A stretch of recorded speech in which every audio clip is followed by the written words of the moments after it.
நான் எந்த இடத்துலையும் சொல்லலை தேசிய மக்கள் சக்தி தான் இந்த புயலை உருவாக்குனுச்சு, தேசிய மக்கள் சக்தினால தான் மக்கள் வந்து புயலால் கஷ்டப்பட்டுட்டு இருக்காங்க. நான் அப்படி எந்த இடத்துலையும் சொல்லலை. யார் ஆட்சியில் இருந்தாலும் இந்த பிரச்சனை வந்து அது முகம் கொடுத்து தான் ஆகணும். இன்னைக்கு மலையகத்தில் நிறைய பேருக்கு தெரியும், பல்வேறு பகுதிகளில் மழைனாலையும் வெள்ளத்தினாலையும் மக்கள் வந்து சரியான பாதிப்பு அடைஞ்சிருக்காங்க. குறிப்பாக சொல்லணும்னா கௌரவ அமைச்சர் இன்னைக்கு பேசியிருந்தாரு, சமந்த வித்யாரத்ன தோழர் அவர்கள் பேசும்போது அவர் சில விடயங்கள் முன் வச்சிருந்தாரு. இந்த மழைனாலையும் இந்த புயல்னாலையும் பல்வேறு நிவாரணங்கள் வழங்குறதா ஒரு கோரிக்கை, பல்வேறு மக்களுக்கு அந்த நிவாரணம் வழங்குறதா உறுதி அளிச்சிருக்காரு. கட்டாயம் வழங்குவீங்கன்னு நான் எதிர்பார்க்குறேன். ஆனால் ஒரே ஒரு விஷயம் நான் இந்த இடத்துல சொல்ல விரும்புகிறேன். தித்வா புயலுக்கு பிற்பாடு நாங்கள் வந்து களத்துக்கு போய் அங்கே இருக்க மக்களை சந்திக்கும் போது பல்வேறு குடும்பங்கள் வந்து நுவரேலியா மாவட்டத்தில் குறிப்பாக சொல்கிறேன், பல்வேறு குடும்பங்கள் வந்து தற்காலிக குடியிருப்பில் வாழ்ந்துட்டு இருந்தாங்க. அந்த தற்காலிக குடியிருப்பில் வாழ்ந்துட்டு இருக்க போது நாங்கள் அவங்களோட கலந்துரையாடுறோம்.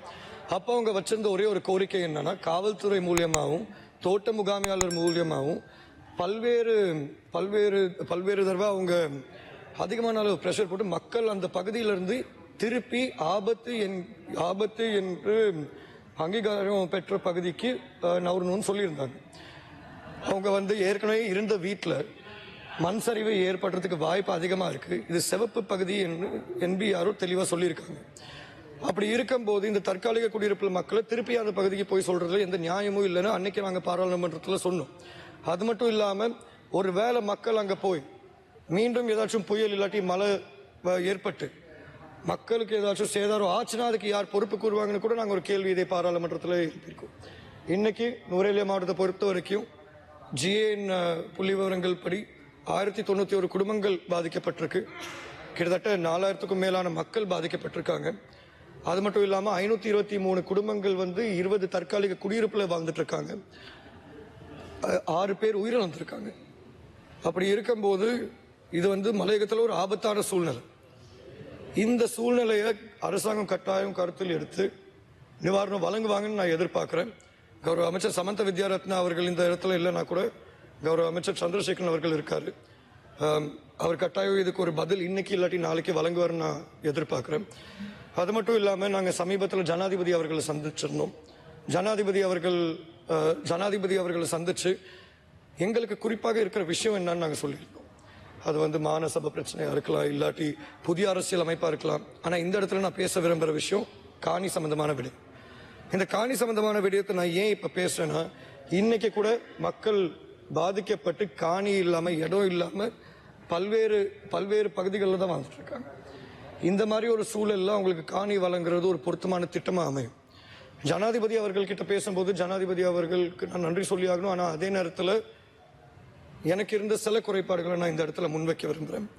ஜனாதிபதி அவர்கள்கிட்ட காணி உரிமை சம்பந்தமாக பேசும்போது ஜனாதிபதி அவர்கள் சொல்லியிருந்த விஷயம், காணி வழங்குறதா இருந்தால் 10 பர்ச் மேனி 1 லட்சம் குடும்பங்களுக்கு கிட்டத்தட்ட 15 லட்சம் பர்ச்சஸ் ஆகும்.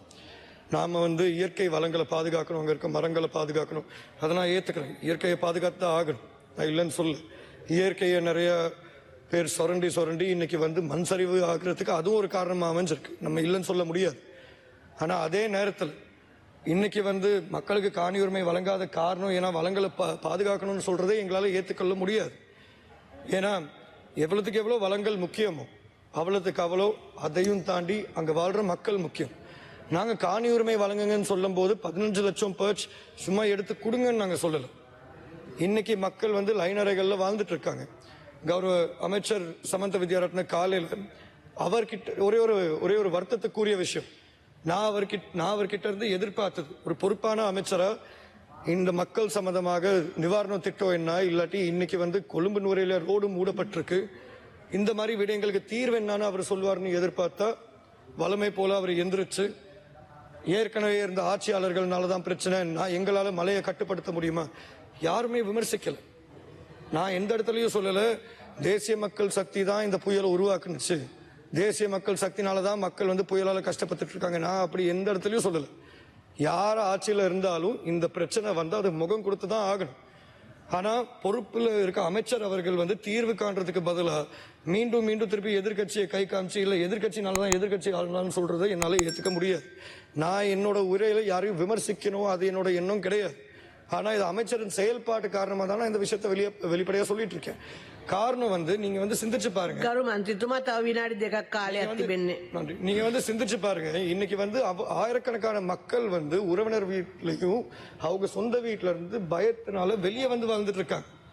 அப்படி இருக்கும்போது ஒரு தீர்வு கொடுப்பாங்கன்னு எதிர்பார்த்தா அந்த தீர்வை கொடுக்காம திருப்பி எதிர்கட்சினாலதான் ஒரு இடத்துல கௌரவ அமைச்சர் அவர்கள் சொல்றாரு 2012 நடந்த மண் சரிவு, நாங்க இப்பதான் வீடு கட்டுறோம், நாங்க தான் தீர்வு கொடுக்கிறோம். சரி, அப்படின்னா உங்க ஆட்சியில போன வருஷம் நடந்த மண் சரிவுக்கு இன்னும் வீடு கட்டலையே.